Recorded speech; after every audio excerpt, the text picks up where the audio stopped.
Quero cumprimentar, a todos os nossos amigos, nossos irmãos em Cristo, com a paz do nosso Senhor e Salvador Jesus Cristo.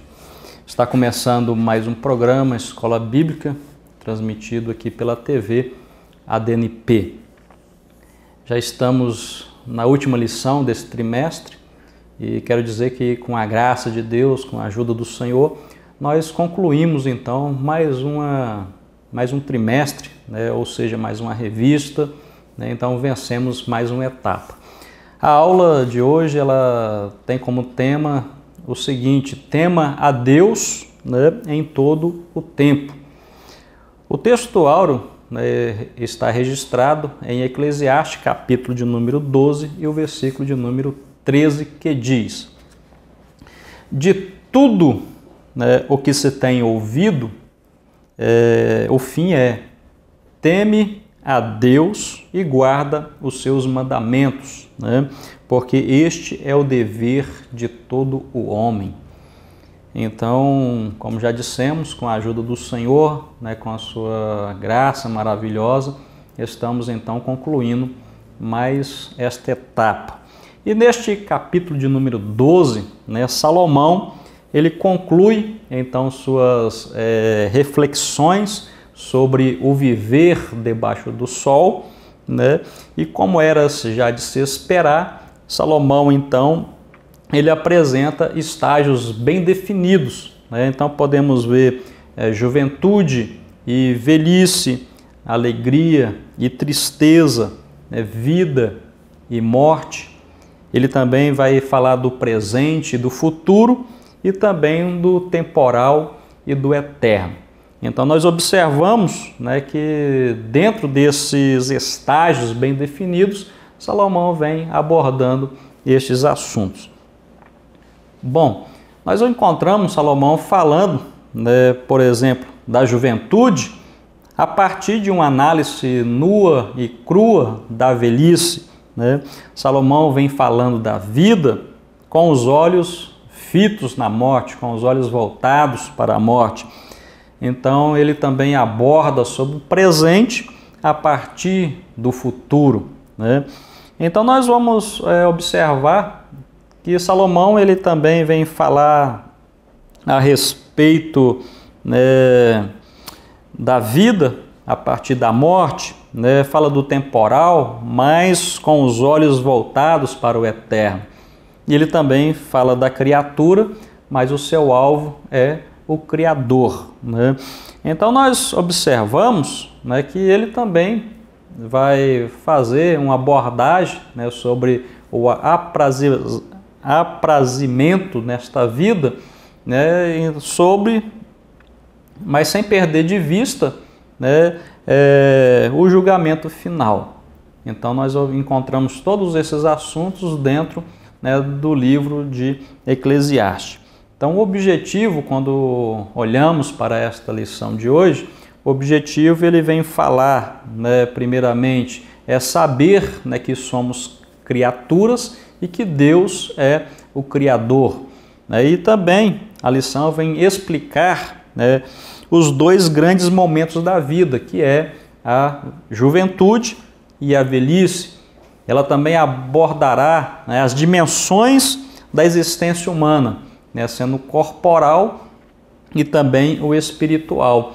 E por último é guardar então os mandamentos do Senhor e praticar a sua justiça.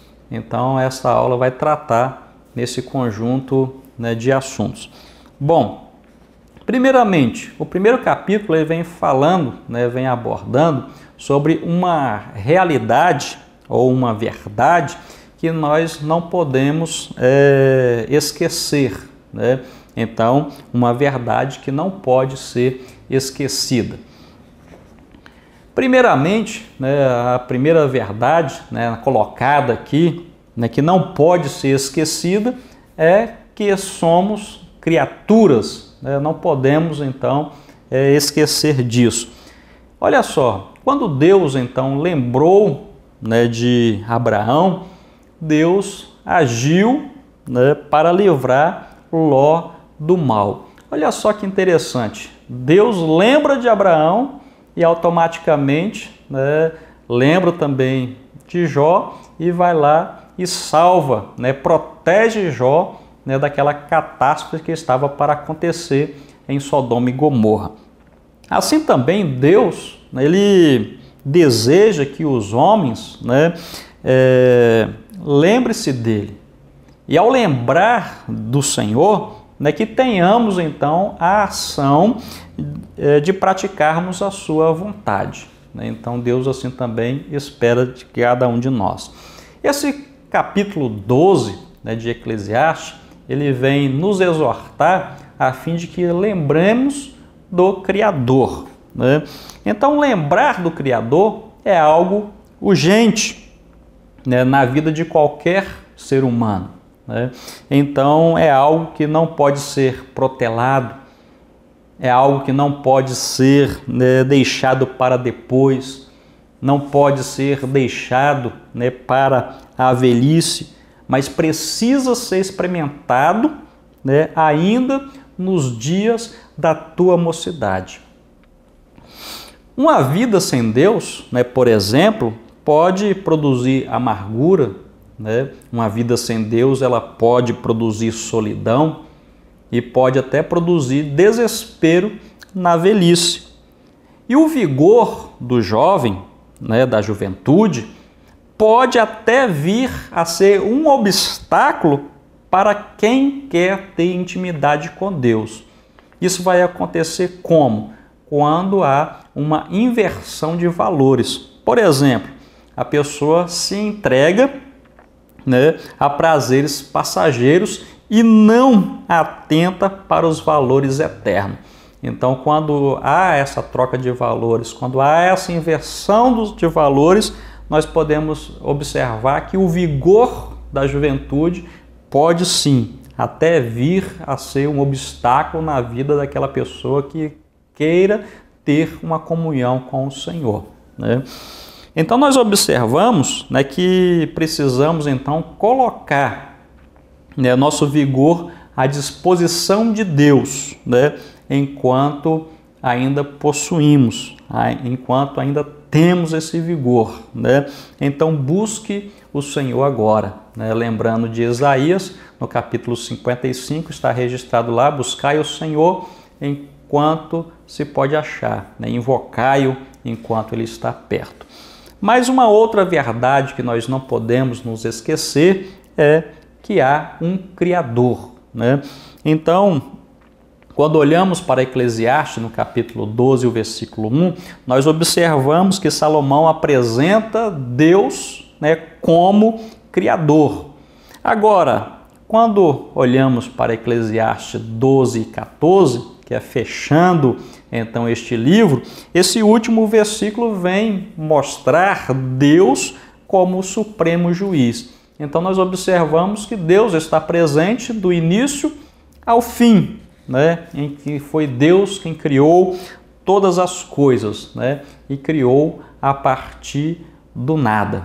E Deus assim o fez. Agora caminhamos aqui.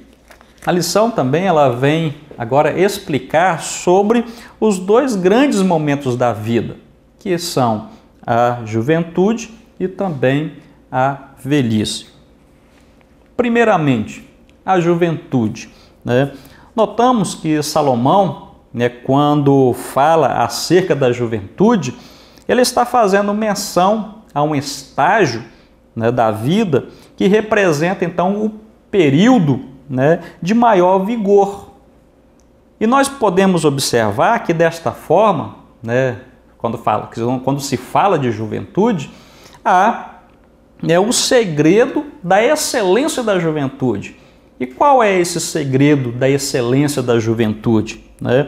Ele está retratando, né, em 3 pontos básicos. Né? Então, a excelência da juventude ela pode estar ou se encontra, né, apoiada em 3 pontos básicos. Primeiro, então ser aprovado no tempo. Segundo, ter uma vida de projetos.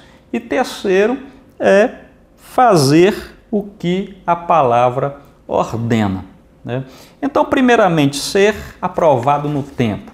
Quando olhamos para Tiago escrevendo na sua epístola, lá no capítulo 1, versículo de número 12, Tiago ele relata da seguinte forma, ele escreve assim: bem-aventurado o homem que suporta a tentação, porque quando for provado, receberá a coroa da vida, a qual o Senhor tem prometido aos que o amam.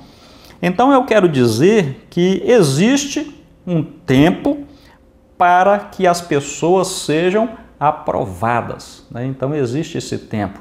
Então esse tempo ele é diferente para cada pessoa, né? Tem pessoa que é aprovada rapidamente, tem outras que demora mais. Então esse período aí cabe ao Senhor. Então nossos pensamentos não são os pensamentos do Senhor, nossos caminhos não são os caminhos do Senhor.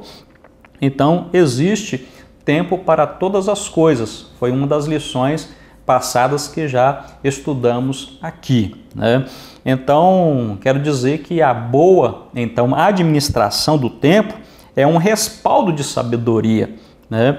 Então, e quem sabe administrar seu tempo é aprovado nele. Olha só que maravilha. Então nós observamos, né, Paulo escrevendo à igreja em Éfeso, ele diz, né, portanto, vede prudentemente como andais, não como tolo, e sim como sábios, remindo o tempo, porque os dias são maus. Então temos que priorizar, né, as coisas e sermos aprovados na boa administração do tempo, né? Então, primeiramente, o segredo da excelência da juventude encontra-se, então, em ser aprovado, né, no tempo. Segundo, é ter uma vida de projetos. E quando olhamos, né, para Isaías, no capítulo 32, o versículo 8, Isaías relata da seguinte forma, que o liberal projeta coisas liberais. O que é que ele está querendo dizer para nós? Qual a mensagem que ele transmite para nós? Então, só tem projetos nobres quem tem a mentalidade nobre. Ou seja, quem não tem uma mentalidade de nobreza não tem projetos de nada, né? Então, quero dizer que seja, né, então, um homem de projetos, seja uma mulher de projetos, né, seja um adolescente, um jovem, né, uma criança de projetos, né? Então, nós encontraremos, então, em segundo lugar, o segredo da excelência na juventude. E terceiro, é fazer o que a palavra ordena, né? Então podemos até fazer, né, uma pergunta, né? Você tem feito isso? Você tem feito o que a palavra ordena? Queremos dizer que chegaremos à perfeição quando cumprirmos os mandamentos bíblicos. Mas como assim? Então, é vencendo o pecado, vencendo a carne e as suas obras, vencendo o mundo e o diabo. Dessa forma nós chegaremos à perfeição, quando cumprimos então o que a palavra de Deus ordena, né? E um outro, né, grande momento da vida é a velhice. Bom, se por um lado, né, Salomão, né, ele fala, né, da juventude, né, se por um lado a juventude então é vista como um estágio onde se começa a vida, né, com toda a sua intensidade, a velhice, por sua vez, aparece como um estágio final, né, onde nada disso mais parece fazer sentido. Mas queremos dizer que a velhice não deve ser vista como o fim, né, de uma existência, mas ela deve ser vista como o início de uma nova etapa na vida do homem. Olha só, tem que se ter isso na mente. Então ela jamais, né, pode ser vista como, né, o término, o fim de uma existência, mas ela deve ser vista sim, né, como uma nova etapa na vida do homem. Nós observamos, sabemos, né, que a velhice tem as suas limitações, né? Então, e essas limitações podemos ver que não são poucas. Há limitações sociais, há limitações econômicas, há as limitações físicas, né? Há também as limitações psicológicas e até as limitações espirituais. Mas quando nós observamos a palavra de Deus, né? O salmista escrevendo no Salmo de número 92 e o versículo de número 14, o salmista diz que na velhice ainda darão frutos. Olha só, e serão esses frutos viçosos e florescerão. Que maravilha! Então, repetindo, a velhice não é o fim de uma existência, não pode ser encarada desta forma, mas sim como um novo início, né, de uma nova etapa da vida de um homem, né? Bom, a lição também ela vai trazer para nós, né, sobre as diferentes dimensões da existência humana. E sobre isso ela vem abordando tanto o corporal quanto também o espiritual. Bom, primeiramente o corporal. Nós podemos ver que a lição vem falando no versículo de número 7, a parte A, né, desse capítulo 12, e falando da seguinte forma: e o pó volte à terra como era. Então esse texto mostra que o nosso corpo está sujeito às limitações, né, do espaço e bem como também do tempo, né? Então aqui debaixo do sol não deveríamos nos esquecer de que o nosso corpo então ele possui esta dimensão temporal, né? Então somos absolutamente finitos, né? A propósito, a física define o nosso corpo como sendo um estado limitado da matéria, né? Então não podemos esquecer desses detalhes. Então nosso corpo ele possui limites. Por isso, o que seremos, né, amanhã, o que nós seremos amanhã, depende muito do que fazemos, né, com o nosso corpo agora.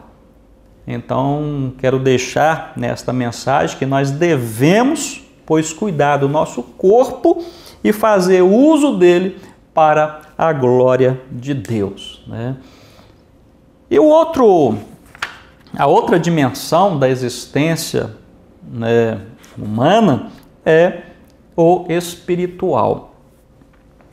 Em se tratando de espiritual, né, então se por um lado possuímos uma dimensão corporal, né, por outro lado, Eclesiastes, né, revela também que possuímos uma outra dimensão, essa dimensão chamada então de espiritual. E esse mesmo versículo que trata do corporal, que é o versículo 7, a parte B, ele prossegue dizendo: e o espírito volte a Deus que o deu, né? Então aqui nós encontramos as duas dimensões, né? Elas não são independentes uma da outra, né? Elas estão unidas, né? Embora dimensões diferentes, mas encontram-se unidas. Então, sendo o homem espírito, é capaz então de ter, né, conhecimento de Deus e ter conhecimento e ter comunhão com Ele. Agora, sendo alma, né, ele tem conhecimento de si próprio. Então, o homem como alma, ele tem conhecimento de si próprio. E sendo corpo, ele tem, né, através dos sentidos, conhecimento do mundo. Então é por isso que nós dissemos aqui que as duas dimensões, né, não são independentes uma da outra. E a lição, o quarto capítulo dela, vem tratando sobre prestando contas, né, de tudo, né, prestando contas de tudo, né? Então, primeiro, guardando o mandamento, né?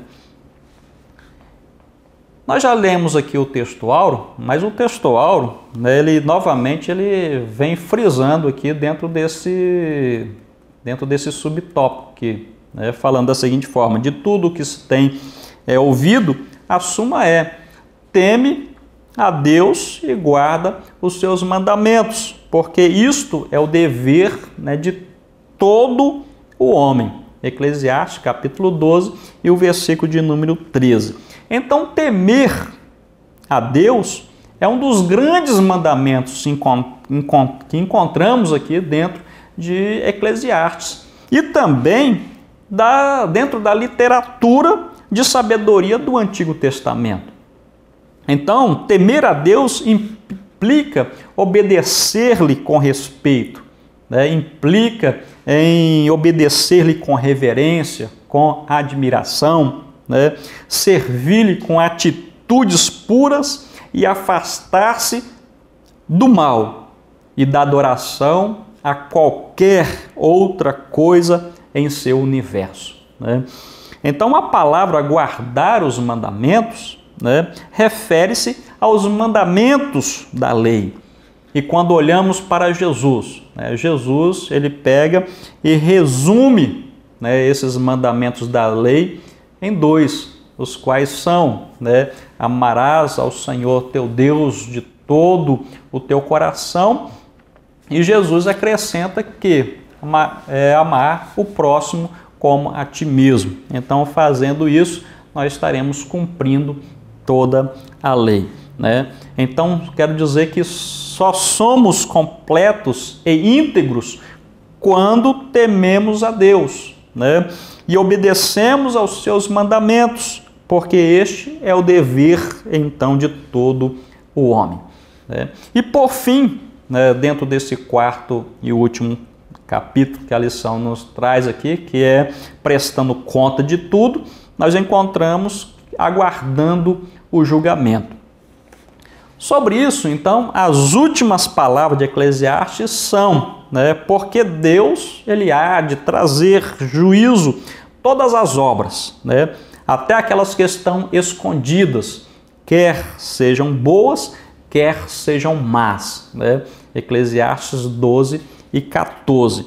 Então, são palavras de advertências, né, sobre o julgamento a que todos nós estamos sujeitos, né?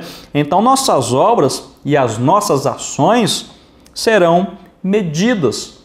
Olha só, para Deus, os valores são bem definidos, né? Para Deus, os valores são bem definidos.